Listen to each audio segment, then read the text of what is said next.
celebrating 48 years on the air. Award-winning Farm Week is a production of Mississippi State University Extension.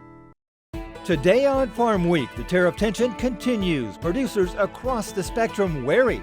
And back on the radar again, antibiotic resistance. An encore chat with an expert from MSU. Also, Zac Ashmore back with another Inside Extension speed planting with an MSU agronomist. And a feature on the subject, a warning from the pros on antimicrobial resistance. Farm Week starts right now.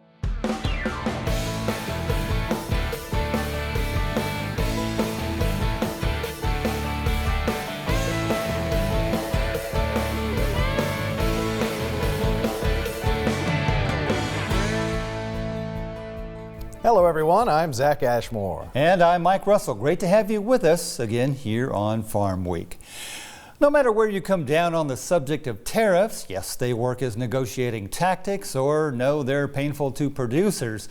One thing is certain, they are the subject of continuing and often intense debate, especially when they're changing frequently and bringing on retaliation. Peter Tubbs has more. The daily tariff gyrations from the Trump administration are concerning some sectors of the agriculture industry. New tariffs on steel and aluminum were announced this week, resulting in counter tariffs on American goods shipped to the European Union and Canada. The tariffs are expected to raise costs for many American manufacturers. Almond growers in California are bracing for price declines as the world reacts to new tariffs. The almond industry saw wholesale prices drop 30% as a result of tariffs during the first Trump administration. While domestic almond production has declined since the 2020 crop year, the percentage of the crop that is exported has increased to over 70%. Almond growers are concerned their product will be targeted at a time when production costs have increased. Right now, the producers aren't covering costs. The price will fall even further, and you'll see orchards being ripped out, farms being lost. There'll be farms for sale up and down the valley. The European Union has proposed a 20% tax on American whiskey. Trump countered with the threat of a 200% tariff on European wine and spirits. At Bro Brothers Distillery in Kentucky, the tariff situation has put plans to export their whiskey to Canada and the EU into uncertain territory. Pretty much suspended indefinitely. Now we have tariffs today, and tomorrow we don't have tariffs.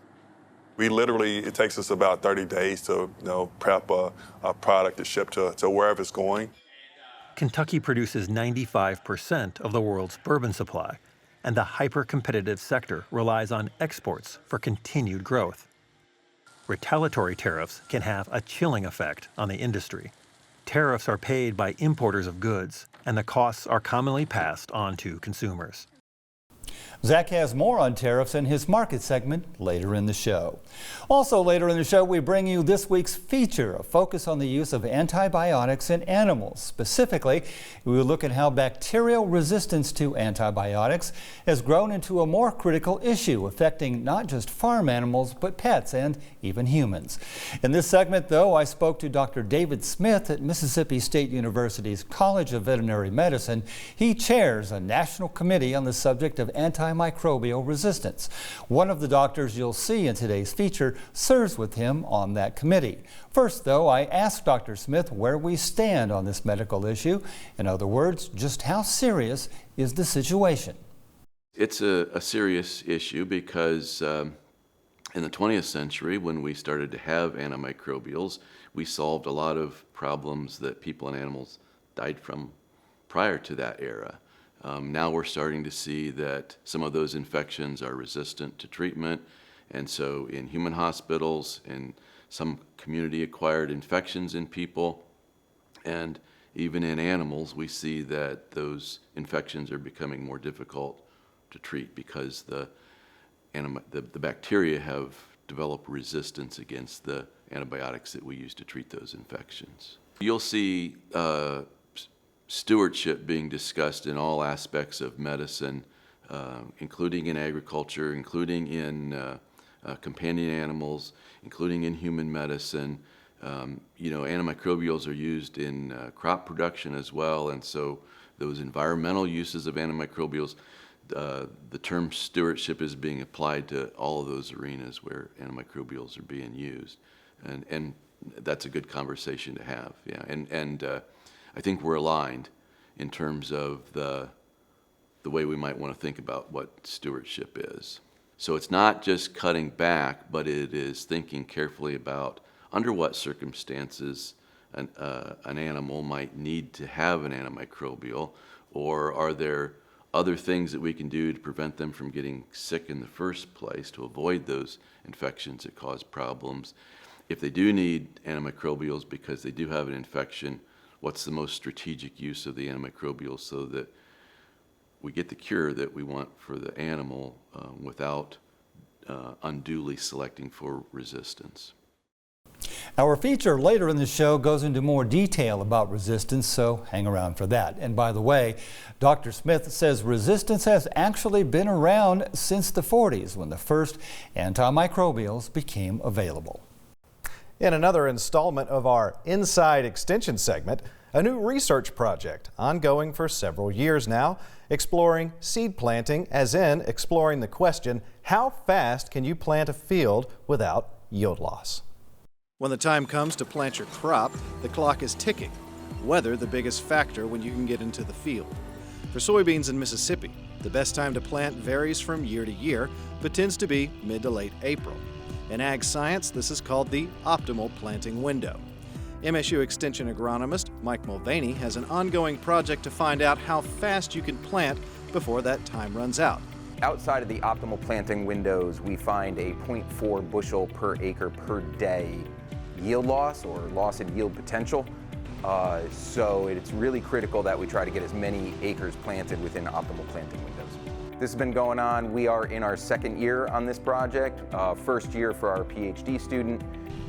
So we've been able to expand the locations and the number of site years and testing under various conditions. The results so far are showing no yield differences when we plant at 6 miles versus this year we were able to plant up to 12 miles an hour. Not that we're necessarily recommending that, but that's a step in the right direction. Increasing our planting speed so in this case, no yield differences is a good thing because we feel like we'll be able to get more acres planted on time.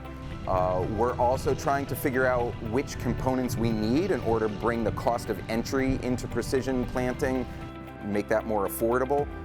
So not really quite ready to publicly discuss those yet, but I have some clues that hopefully look promising. We're working with Brian Mills to do some economics, and he's showing that we are increasing our revenue as well as our profit beginning as early as year 1 when you invest in the technologies. So far the results look very promising. This type of research is important to Mississippi because the margins of farming are so small. Any tools they can have in their pocket means more money saved and earned. In Southern gardening this week, native grasses are fabulous for adding interest to your landscape, but they do need a little TLC. Here's Eddie Smith with pruning tips that will come in handy.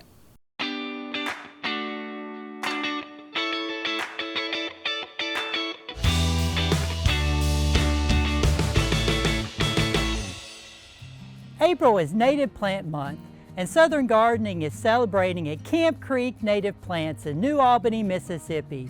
To kick off the celebration, let's go over how to properly prune native plants. Warm season grasses, such as Gulf muley grass and switchgrass, begin growing in late spring and summer, making late winter to early spring the ideal time to cut them back. For this small clump of grass, I'm using sharp pruning shears and scissors, but for larger clumps, hedge trimmers or a string trimmer work well. Most grasses should be cut back to 4 to 8 inches above the ground to protect the plant's crown. If the grass is particularly thick, trim it in sections for easier handling. Once pruning is complete, use your hands to gently remove dead debris and loose, dried stems. This helps improve air circulation and allows sunlight to reach the base encouraging healthy new growth. As an added benefit, dried native grass clippings, especially the airy seed heads of Gulf muhly grass and the textured stems of switchgrass, can be repurposed in dried floral arrangements or seasonal decor, bringing a natural touch indoors. Proper pruning keeps native grasses looking their best and thriving in the landscape. I'm Eddie Smith, and I look forward to seeing you next time on Southern Gardening. Time for a short break right here, but stick around. Coming up, a familiar story, antibiotic use in animals and resistant bacteria. There's beginning to be an even larger concern about the resistance, and it's not just about farm animals, but about our pets too, and us. We head to Minnesota, where veterinarians are a little concerned about resistance and about the closeness of our physical space with animals. Their message: when we're treating your animals, we're treating the whole house. A warning coming up.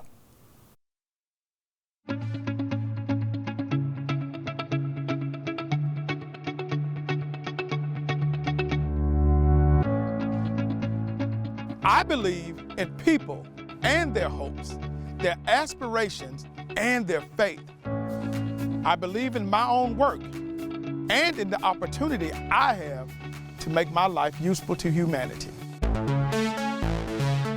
I believe that education is a lifelong process, and the greatest university is the home. That my success as a teacher is proportional to those qualities of mind and spirit that give me welcome entrance to the homes of the families that I serve.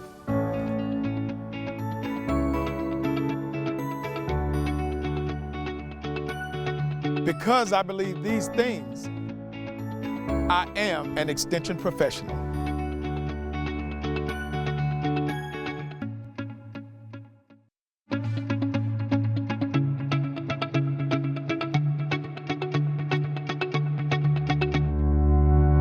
I believe in people and their hopes, their aspirations and their faith.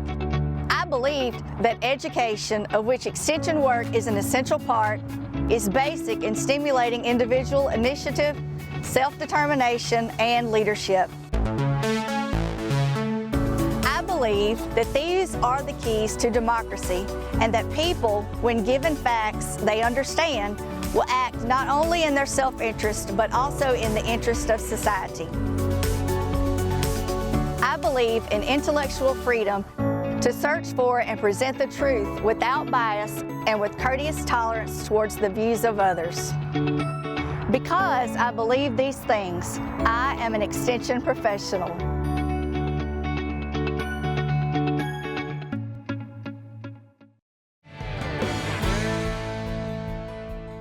Time for the market report. Row crops once again the biggest movers. Not a big surprise, Mike. A good bit going on in row crops right now, and we'll get into that. But first, the numbers. What were the week's biggest gains and losses? And then, this year's prospective plantings report finally released. What did it say? And finally, we speak with MSU Extension economist Dr. Will Maples about the report and what's moving the markets. So, markets closed the week mostly green, row crops mostly up, while livestock down. Let's take a look. The week's biggest gain, soybean oil, up over 3 cents, an over 7.5% increase from the previous week.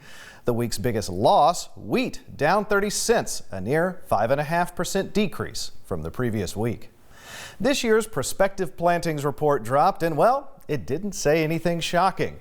In short, corn acres up, all other row crops down. Bella Bingham has the details. Corn planted for all purposes, that includes food, feed, or industrial uses like ethanol, estimated to be about 95 million acres, which is up 5% or about 5 million acres from last year. Soybean acreage, as predicted, down 4% from last year. That amounts to about 83.5 million acres. In the 29 highest soybean-producing states, 23 of those have the same or lower acreage. Wheat acreage down 2% compared to last year, which amounts to about 45.5 million acres, the second lowest acreage since 1919. How does that add up? Winter wheat acreage about 33 million, spring wheat about 10 million. Cotton acreage also down by 12%, adding up to nearly 10 million acres. Of that, upland cotton area is estimated about 10 million acres, and American Pima cotton area 157,000 acres. Now you have the context. What did the report really tell us? I spoke with MSU Extension row crop economist Will Maples to get his take, and he characterizes it as no big surprise. Those in the ag industry already knew what was coming. It was a little interesting. This corn number did come in higher, a little bit higher than USD had forecasted back in February. 95.3 million acres of corn is going to be a lot of corn out there this year. And that's going to weigh down on the market some. I mean, we expected to see this big number, so the initial market reaction to it might not be that bad because we expected it. And then on the soybean side, though, seeing a cut in acres, maybe that finally will give a little bit of boost to that market as it looks like lower supplies. So does it look like corn is maybe in the long run going to outdo soybeans as the #1 row crop in the state? Nope, not even close. We're still planting over 2 million acres of soybeans in Mississippi, 609,000 acres of corn. Corn's got a lot of ground to make up on soybeans here in Mississippi. Corn's going to have to really get to an even more profitable standpoint going forward to really ever take over soybeans. Looks like good news for bean growers. I did see an interesting stat here in the report that it said that winter wheat acreage is the second lowest it's been since the early 1900s, somewhere around 1911. Yeah, so, wheat prices have come down. Think about a few years ago, Ukraine-Russian war first started. We saw really volatile wheat prices, really high wheat prices through that time. It caused a lot of interest with wheat. So here even in Mississippi, we saw an increase in wheat acres. We think like 2 years ago, we planted like 120,000 acres of wheat here in the state. And now this year, we're projected to plant 60,000. Just because we've seen those prices come back down, that market is not as volatile, as high as it was, as that global situation's kind of leveled out. Speaking of global politics, so the upcoming tariffs, what exactly do we think these are going to do to prices in the short term and potentially in the long term? Yeah, so, we're talking about the acres, what supply is looking right now, but that demand piece is just as important. These future tariffs coming up, unfortunately, it's looking like ag's going to be collateral damage in a lot of these tariffs, especially with China. China is our biggest buyer of soybeans. I mean, we're shipping a majority of our soybeans to China. Tariff impacts, they're going to hit us back to retaliatory tariffs on our soybeans, which unfortunately, as we saw in 2018, will lower prices. You think about our cotton crop. Cotton right now has already got low prices. Further demand issues there will be a negative to our cotton producers. Mexico is one of our biggest buyers of corn, is our biggest buyer of corn. Trade war with them, they're going to retaliate on U.S. corn.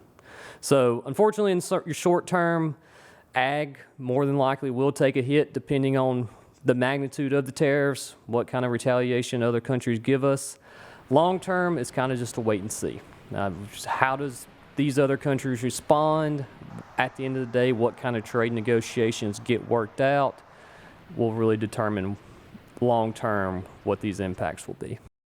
And that's it for a deeper look into the markets. Looks like it's going to be a corn-heavy year while soybeans and cotton losing ground. Literally. Time will tell how the markets will respond. Mike? Thanks, Zach. Back in 2018, the FDA unveiled a new 5-year plan for supporting antimicrobial stewardship in veterinary settings. More recently, the plan became policy to fight AMR, or antimicrobial resistance, in both animals and people. Colleen Krantz of our news partner Market to Market has the encore story. For nearly a decade, the nation's spotlight has shone squarely on livestock when it comes to antibiotic use in animals and concerns about resistant bacteria. While U.S. regulations implemented in 2017 helped drive down the sales of certain antibiotics for use in livestock by 38% between 2015, the peak year, and 2021, concerns about bacterial resistance have not eased. In response, the European Union in 2022 created greater powers in Europe that would allow them to withhold certain medically important antibiotics from animals. The European Union didn't focus only on livestock, but included man's best friend, as well as their feline counterparts and other companion animals. We don't have those restrictions in the United States right now, but there is concern that if we don't take very good care about the way we're using antibiotics, that we're going to have problems not only with treating our veterinary patients, but potentially in human healthcare as well. Pets have not been the primary focus of the U.S. Food and Drug Administration when it comes to preserving the effectiveness of antibiotics, particularly those used to combat disease in humans. But that may soon change. The FDA declined Market2Market's request for an interview, but sent a written statement that said, to date, the majority of FDA's Center for Veterinary Medicine judicious use policies have been focused on food-producing animals. However, as part of FDA's 5-year plan supporting antimicrobial stewardship in veterinary settings, CVM intends to develop and implement a strategy for promoting antimicrobial stewardship in companion animals. Researchers say that more than 60% of the roughly 1,500 known pathogens that affect humans can be transmitted between animals and humans. It's pretty new that people are starting to evaluate antibiotic use in pets. I think the reason why food animals have been the focus for so long is because they're large, so the actual amount of drug per patient is a lot larger, say for a cow, than it is for a tiny little chihuahua. But the thing about companion animals that I think people are starting to key in on is that they share the same environments that we live in. So, we have cats and dogs living in our house. We have cats and dogs oftentimes living in our beds, too. They sleep with us. We share ice cream cones with them. So the interaction between those animals and humans is actually a lot closer, which means that we're likely sharing bacteria sort of in and on our bodies with those animals much more closely. Dr. Granick is one of 3 women behind the Antimicrobial Resistance and Stewardship Initiative at the University of Minnesota's College of Veterinary Medicine. The campaign, partially supported by an FDA grant, provides information to vet clinics and performs research related to antibiotic prescription practices in pets. As bacteria mutate or adapt to survive treatment, certain antibiotics are at risk of becoming ineffective. At the University of Minnesota's small animal vet clinic, which handles some of the state's more complicated cases, they have seen a dramatic increase in pets with infections associated with resistant bacteria. And I certainly have seen that in practice where, a human has an antibiotic-resistant infection, and a dog that lives with that human comes into us and has an infection, maybe in a different location of the body, but with also the same organism, the same resistance pattern. So, so the closer we are, in contact with those animals, I think the greater the risk. And we're not going to get rid of our pets, right? They're part of our wellness. And so what we need to do instead is just be really careful about how we're treating our pets. Because we have to recognize as veterinarians, we're not just treating the pets, we're kind of treating the whole household in a way. If pet owners are desperate to heal a sick cat or dog, however, Dr. Granick says they may pressure veterinarians to prescribe antibiotics. That may not be the best answer. We created a handout that they can utilize and alter as they see fit, but the headline of that handout that goes home with the pet owner is, "Your pet does not need an antibiotic today," with an exclamation point, like it's a celebration, One southern Minnesota clinic that has collected data for the university's research is the Heartland Animal Hospital in Owatonna. There's a lot of buzzwords that are associated with large animal production. A lot of those being antibiotic resistance, antibiotic use, your meat being safe or not safe. And of course, everything that's in the food chain is safe because of the withdrawals, and the producers are going to meet those withdrawals. So the challenging part is when you transfer that down to dogs and cats, of course, aren't in our food chain. So it makes it a lot different for people, and they don't realize that antibiotic resistance can happen, or antibiotic abuse, to be truthful, can happen in the small animal world as well. Dr. Wilgerby says they're happy to get university updates on the best practices for treating various illnesses, particularly if an antibiotic has been proven unnecessary. And so that's the challenging part as a veterinarian, is we need to balance people's expectations of their problem as well as offering solutions to the problem, but it's not always to reach for antibiotics. Pets are not the only overlooked group of animals. Wildlife can be carriers or victims of resistant bacteria. Great part about veterinary medicine is that as we gain more information, we can help do our job better. What would be great if it were to happen coming down the road would be suggested guidelines for antibiotic use. As far as having a duration of antibiotic and an antibiotic choice, that would be most appropriate for the condition that you're seeing. That would be handy. Dr. Wilgerby says antibiotics are critical to controlling certain illnesses, and the cost of losing that tool is too high. Because if we didn't use antibiotics in the world, there would be a lot of death, both for people and for animals. A strong warning from the experts. Hopefully, we can avoid the very strong measures they're taking in Europe.